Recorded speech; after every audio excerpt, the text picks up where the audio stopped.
Ce journal vous est offert par le FPI, Fonds de promotion de l'industrie, votre partenaire privilégié pour la réussite de vos projets.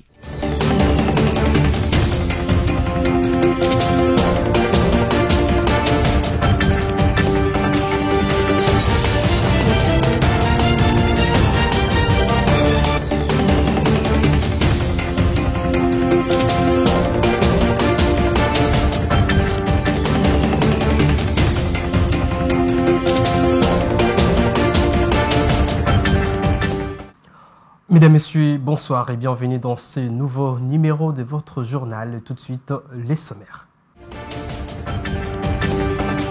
Après les ordonnances signées par le président de la République Félix Tshisekedi, Grace Bilolo et Mukendi Bokassa prennent officiellement leurs fonctions de gouverneurs dans leurs provinces respectives. L'hymne national du Nigeria est remplacé par l'ancien écrit sous l'ère coloniale, décision du président Tinubu en séjour de la célébration de la journée de la démocratie. Et enfin, dans un communiqué publié ce jeudi à la Confédération africaine de football, la date du tirage au sort des éliminatoires de la Coupe d'Afrique des Nations est prévue pour les 4 juillet prochains. Encore une fois, bienvenue dans ce journal si vous nous rejoignez. Débutons cette édition. Le président de la République a signé une série d'ordonnances. C'est sa porte-parole Tina Salama qui les a lues ce jeudi 13 juin 2024 à la radio-télévision nationale congolaise. Anthony Kinzo est nommé directeur du cabinet du chef de l'État et les gouverneurs du Congo central, Grace Bilolo et celui du Kasaï, Mukendi Bokassa, ont officiellement pris leurs fonctions. On écoute Tina Salama, porte-parole du président de la République. Est nommé directeur du cabinet du président de la République, messieurs Anthony Kinzo Kamole. Est nommé ambassadeur extraordinaire et plénipotentiaire de la République démocratique du Congo près la République de Cuba, messieurs Yves Patrick Liaou Moleli. Est investi gouverneur de la province du Congo central, messieurs Kwanga Maswangi Bilolo Grace. Article 2, est investi vice-gouverneur de la province du Congo central, messieurs Ntela Ntabidila Prosper. Est investi gouverneur de la province de la Chuapa, messieurs Iyambe Itoko Armand. Article 2, est investi vice-gouverneur de la province de la Chuapa, messieurs Bokongo Bonkoma Albert Legrand. La nouvelle première ministre Judith Suminwa Tuluka a pris officiellement ses fonctions à la primature de la République démocratique du Congo. C'était au cours d'une cérémonie de remise et reprise dans la journée d'hier, 12 juin, avec son prédécesseur Jean-Michel Samalou Kondé. La dite cérémonie s'est déroulée en présence du vice-secrétaire général du gouvernement, Jean-Albert Ekombaki. Ginette Fika nous en dit plus.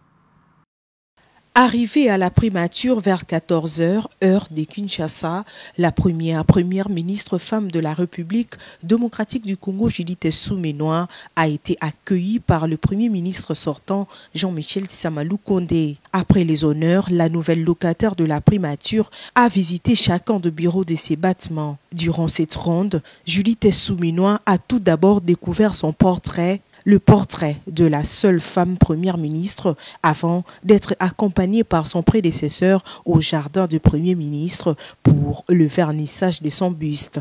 Là où Judith Suminwa a planté l'arbre symbolisant la prise de ses fonctions. Tout juste après, les deux personnalités ont eu un tête-à-tête comme l'oblige la tradition. Ça y est, la cérémonie de remise et reprise est sanctionnée par la signature d'un procès verbal et échange des documents présidé par le secrétaire général du gouvernement, Albert Ekombaki. Au revoir, Jean-Michel Samalou Kondé et bienvenue, Judith Suminwa. Et pendant ce temps, au Sénat, un délai de 6 jours a été accordé à la commission spéciale chargée d'élaborer les règlements intérieurs de la 4e législature. Et le président du bureau provisoire de cette chambre haute du Parlement, Pascal Kindelo, a rassuré le membre de cette commission sur la disponibilité de son bureau sur les travaux qui devraient aboutir à la mise en place du bureau définitif. Ginette Fika revient. La commission spéciale chargée d'élaborer le règlement intérieur de la Chambre haute du Parlement de la 4e législature, dirigée par Christophe Lutundula, a reçu au Palais du Peuple les membres du bureau provisoire du Sénat, avec à sa tête son président Pascal Kinduelo. Objectif, s'enquérir de l'avancement des travaux au niveau de la dite commission, a dit le président provisoire Pascal Kinduelo. Pour vous encourager de faire ce travail qui met en place l'avenir de notre institution. Parce que, en tant que tel, nous devons fonctionner toujours avec des textes légaux.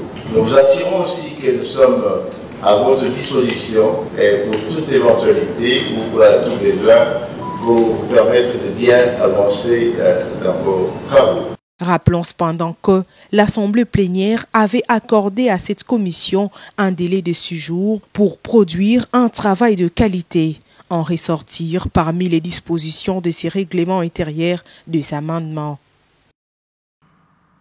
Sachez également que le président de la République, à travers une ordonnance lue le 8 juin à la télévision nationale congolaise, avait pris acte de l'élection de Daniel Bumba à la tête de la ville de Kinshasa et l'a officiellement investi le même jour. Mais quels sont les enjeux et défis majeurs à relever? La réponse à cette question se trouve dans son programme de gouvernance dénommé Kinshasa Ezobonga, qui nous explique le coordonnateur du mouvement de soutien à Daniel Bumba. Lui, c'est Albert Fwamba. On l'écoute. Nous savons très bien que le gouverneur Daniel Bumba, c'est vraiment la solution pour la ville, province de Kinshasa. Pourquoi nous disons la solution? Parce qu'il a eu à s'investir, à connaître les réels problèmes de la ville de Kinshasa. La ville de Kinshasa, vous ne pouvez pas la gérer si vous ne connaissez pas réellement les problèmes qui guettent cette ville, qui guettent la population de cette ville. Le gouverneur en a déjà pris connaissance. Il a mis en place un programme très ambitieux que nous appelons Kinshasa Ezobonga. Ce programme-là a mobilisé 20 milliards de dollars dans l'espace de 5 ans. Donc, c'est un programme très ambitieux. C'est pour cela que je dis avec confiance, avec force, que c'est la solution aux problèmes des Kinoises et Kinois. Dans notre programme, comme je vous l'ai dit, nous avons 7 axes qui ramassent tous les problèmes de la ville de Kinshasa. Nous parlons de salubrité d'abord et assainissement. Nous parlons des embouteillages. Des embouteillages, là, j'ai dit, c'est un problème qui se résolve par 4 ou 5 dimensions. La première dimension, c'est les routes. Nous avons un problème de routes. Deuxième dimension, nous devons multiplier les modalités de mobilité. Donc, actuellement, nous n'avons que la moto et la voiture pour nous déplacer. Mais lui veut instaurer des systèmes de bateaux. Il faut que nous avons les fleuves Congo, qui est un grand boulevard. Nous voulons instaurer les systèmes de train, métro, pourquoi pas acheminer à bon port les systèmes, les programmes là, de métro Kin. Donc, si nous avons la diversité des transports, cette fois-là, il y aura aussi la fluidité des trafics, il n'y aura pas d'embouteillage et voilà, la population va circuler aisément. En dehors de ça, problème de salubrité, j'ai dit, aujourd'hui, Kinshasa, les odeurs, c'est partout, même devant l'hôtel du gouvernement, devant l'hôtel de ville, actuellement. Maintenant, avec lui, le gouverneur, nous avons déjà des mécanismes concrets qui pourront faire que la ville de Kinshasa retrouve sa belle robe datant que nous appelions Kin Label. Et en santé, 10 décès et plus de 950 cas de monkeypox déjà notés dans la province du Sud Kivu depuis la déclaration de cette épidémie le 16 décembre 2022. Tel est le bilan fait par la division provinciale de la santé à travers le docteur Claude Baïziré, directeur du programme des communications pour la promotion des santé de la dite province. À cet effet, la division provinciale de la santé du Sud Kivu invite la population du Nord Kivu à prendre des précautions en mettant en application les règles d'hygiène. Rappelons que la monkeypox est une maladie initialement présente chez l'animal, notamment chez des rongeurs en Afrique et qui circule désormais chez l'être humain. Le 13 juin, une date historique en République démocratique du Congo car elle marque la naissance du président de la République Félix-Antoine Tshisekedi Tshilombo. Une raison de plus pour plusieurs personnalités du pays à présenter leur message devait en l'endroit du chef de l'État congolais. On les écoute. Excellence, Monsieur le Président de la République. À chaque naissance, l'avenir reçoit une nouvelle chance. Et notre chance est de vous avoir comme président de la République. En ce jour où vous totalisez 61 ans d'âge, le 13 juin 2024. Je profite de cette occasion solennelle pour souhaiter En mon nom propre et au nom de tous les personnels des affaires foncières. À mon nom et au nom de la grande famille qui est AADC, c'est parti cher à Madame Adel Kabena Mouka, grand pays. Au nom de tous les agents et cadres du ministère de Postes, Télécommunications et Nouvelles Technologies de l'Information et de la Communication, et bien évidemment mon nom propre. Tous les ressortissants de la province de Maïndombe, ainsi que tous les artisans de la lutte contre la corruption dans notre pays qui vous considèrent comme étant les champions de la bonne gouvernance. Le Collège des hautes études de stratégie et de défense, CHESD en sigle, votre établissement public est creusé d'analyse et d'inspiration stratégique, ainsi que son personnel se joignent à moi. Au nom de la communauté universitaire de la Haute École de Commerce de Kinshasa et au mien propre, c'est un privilège pour moi qu'aujourd'hui je puisse souhaiter joyeux anniversaire au premier citoyen de la nation, son Excellence Monsieur Félix Antoine Tshisekedi Tshilombo, président de la République et chef de l'État. Puisse Dieu Tout-Puissant vous accompagner dans ces efforts que vous êtes en train de mener. Je sais dans quel moule vous êtes passé pour devenir ce grand homme que vous êtes aujourd'hui. C'est un président accessible, c'est un président humanitaire, c'est un président socialiste. Puisse l'Éternel lui accorder plus de grâce et de sagesse par rapport aux lourdes responsabilités qu'il lui a confiées dans la direction de notre grande nation. Afin de continuer votre mission de bâtisseur infatigable de la République pour ces Congos réellement nouveau. Nous prions également au Seigneur de vous accorder sa faveur, sa grâce, afin que vous puissiez amener ce peuple, ces pays, à son développement optimal. Et par la même occasion, tout le personnel de BC Télévision souhaite un heureux anniversaire au président de la République, Félix Tshisekedi. Au Nigeria, célébration aujourd'hui de la journée de la démocratie, le président Tinubu a défendu dans son discours ces réformes controversées alors que le pays subit une inflation à son plus haut niveau depuis 28 ans. En effet, c'est dans ces contextes de crise que le président nigérien a décidé de remplacer l'hymne national par l'ancien écrit sous l'ère coloniale. Suivez. Un chant au cœur d'une controverse nationale. Ces étudiants interprètent ce nouvel hymne national, issu de l'ère coloniale, et ressuscité récemment par le président nigérian Bola Tinubu. Une décision considérée par certains comme une distraction face à l'ampleur de la crise économique. Je pense que nous devrions nous concentrer sur autre chose, comme la crise actuelle, les prix des denrées alimentaires, du carburant, des transports, l'absence d'emploi et toutes ces choses. Je pense que cela devrait être plus important. L'économie du Nigeria s'est effondrée au cours de la première année de mandat du président Tinubu, avec une inflation atteignant 33,20%, son plus haut niveau depuis 28 ans. L'hymne de l'indépendance, abrogé en 1978, avait été écrit par un Britannique. Et les paroles reflètent l'ère coloniale, mentionnant notamment les termes tribu et indigène.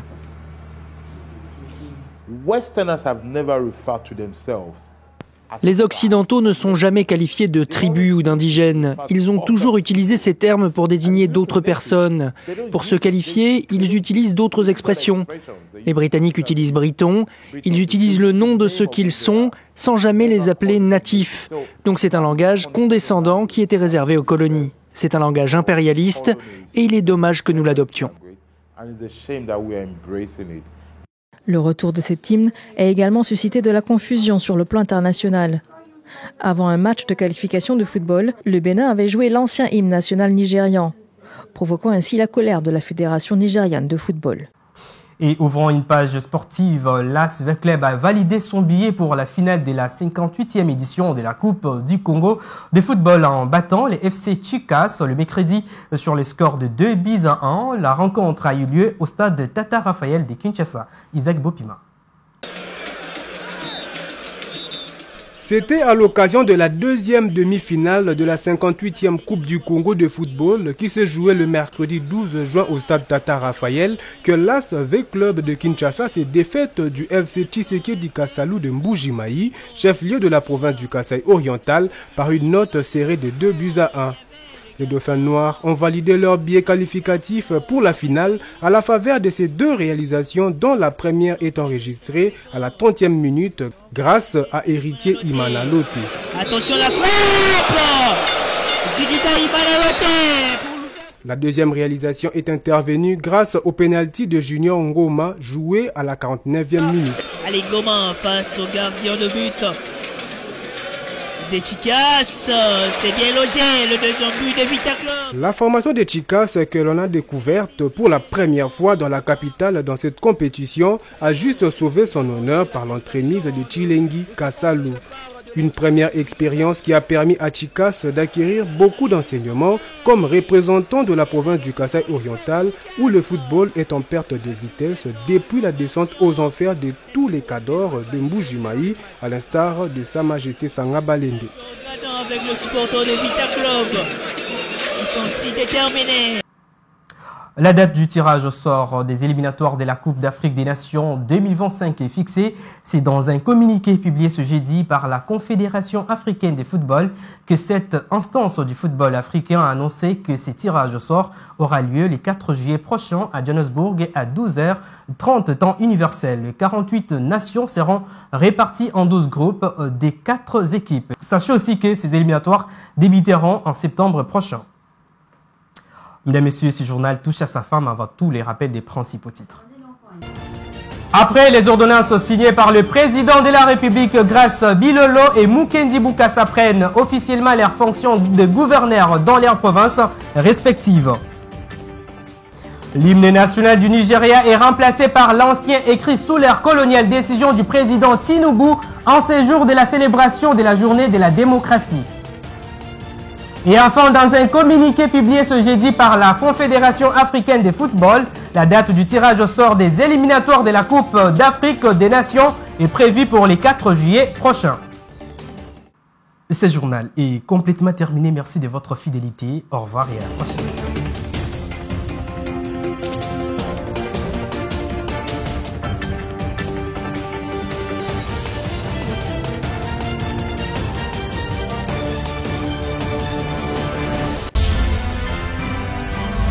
Ce journal vous a été offert par le FPI, Fonds des promotions de l'industrie, votre partenaire privilégié pour la réussite de vos projets.